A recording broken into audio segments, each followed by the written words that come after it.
Sveiki, tai dabar dėl išpardaviminių prekių. Norite, kad čia rašytų nubrauktą kainą. O dabar ateina į svetainę ir matau, jog yra sukurtas produktas ir jo kaina yra 120.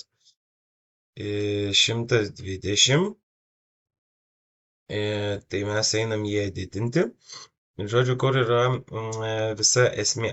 Dabar aš jeigu nueinu į kainodarą, aš matau, kad jo yra tiesiog standartinė kaina 120.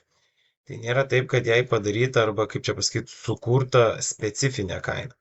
Tai šito produkto kaina teoriškai, ne, mes darom 140 kaip pavyzdys, išsaugom.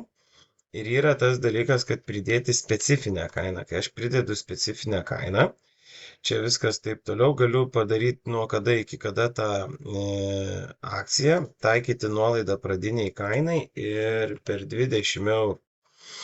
Ir tada gaunasi, kad aš kada pridedu šitą, pavadinkim, specifinę kainą, kas įvyksta? Įvyksta toks dalykas, kad produktas nuo 140 pasidarė 20% nuolaidą. 20 eurų. Aš čia padariau 20 eurų. Čia galima padaryti procentus, čia galima padaryti tikslę sumą ir panašiai. Tai tokiu būdu reikia tą prekę įdėti, kad pasimatytų, kaip sakyt, nuolaida. Ir tada nusibraukimai visi pasimato.